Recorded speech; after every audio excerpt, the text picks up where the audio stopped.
este é o momento que você tem uma renovada ressignificação da nação, né? E se tem uma intenção de estabelecer, divulgar conhecimento.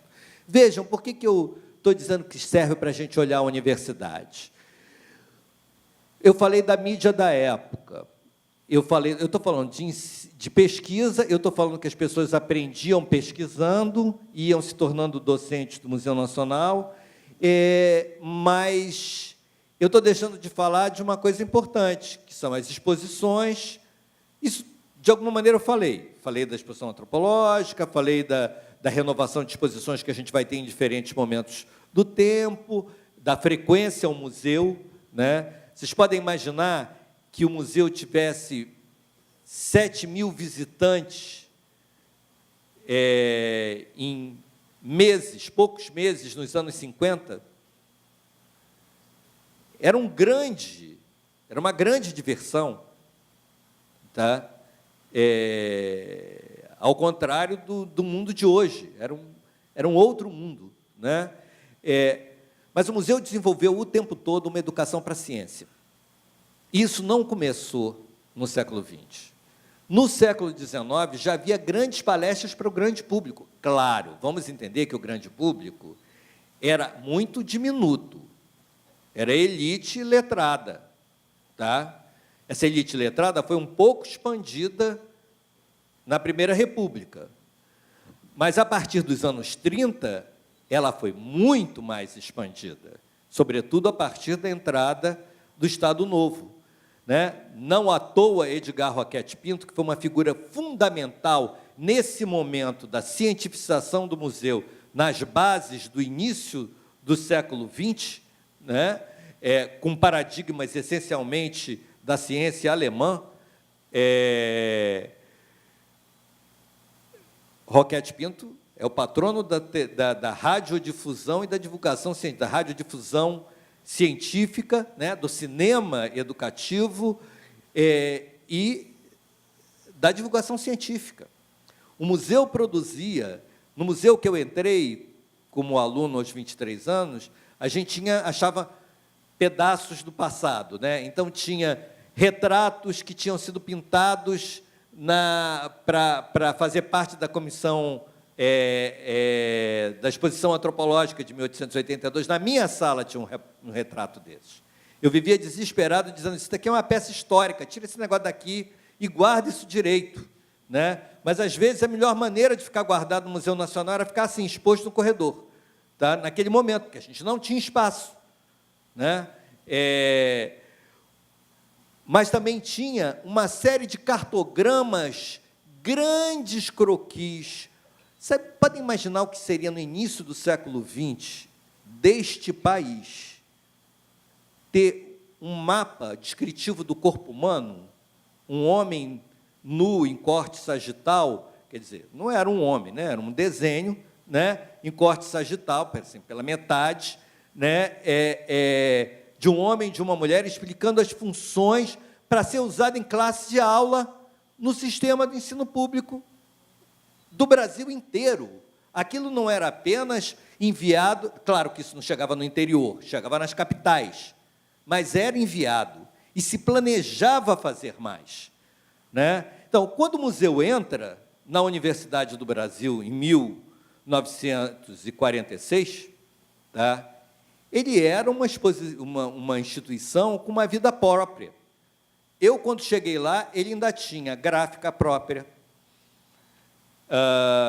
carpinteiros, porque existia um remanescente dos cargos e salários do museu, tá? Que tinham subsistido as progressivas levas que a própria universidade sofreu, que uma universidade como a UFRJ, o museu serve para a gente pensar a própria história da UFRJ, porque a UFRJ passou por levas de homogeneização ao longo do tempo, inclusive do ponto de vista burocrático-administrativo. Esses cargos foram acabando. Então, a gráfica que imprimia os arquivos do Museu Nacional e uma série mais dinâmica, mais nova, os boletins do Museu Nacional, assim, boletins do Museu Nacional que foram publicados até 1985. Tá?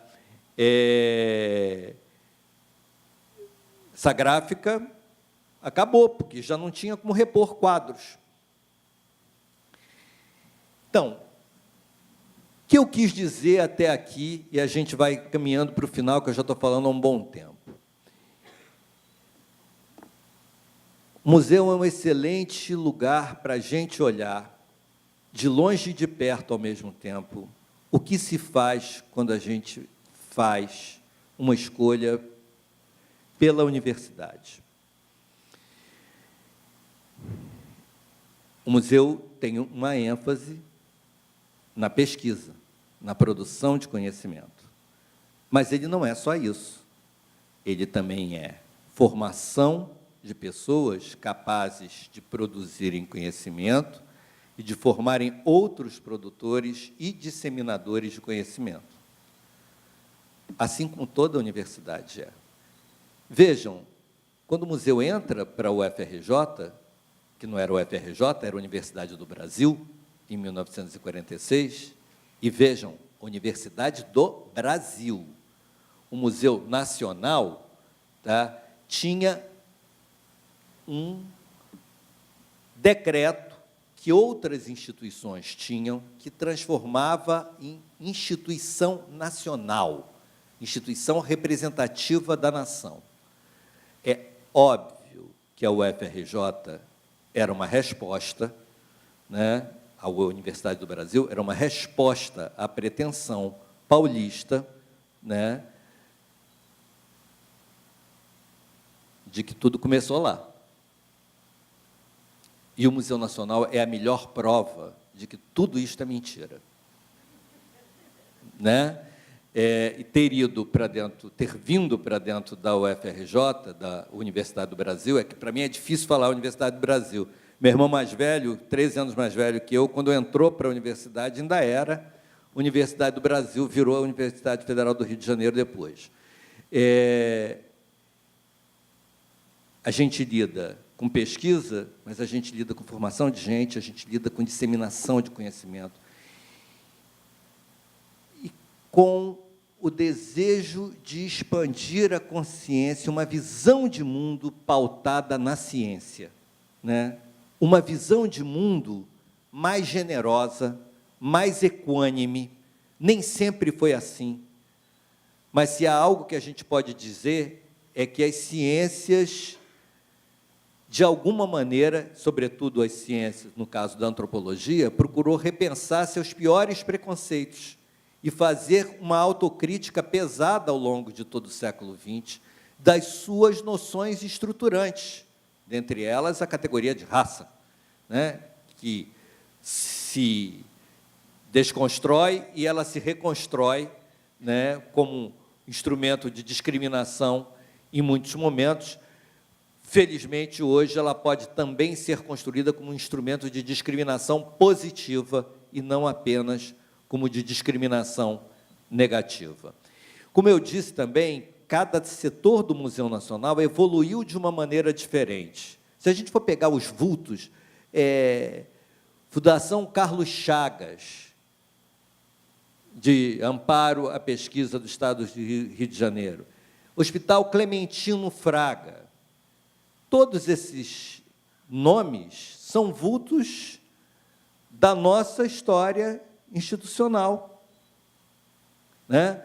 Se a gente tem uma outra leva fundamental nessa relação entre museu e Universidade do Brasil, de alterações, que se dá com um decreto do governo Vargas de obrigação de desacumulação de cargos.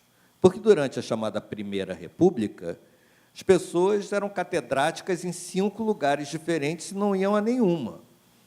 Né? Tinham suas bancas de advogados, tinham seus consultórios, e nem davam aula, nem faziam pesquisa, nem coisa alguma. E quem fazia tudo isso trabalhava ou a baixíssimos salários ou gratuitamente.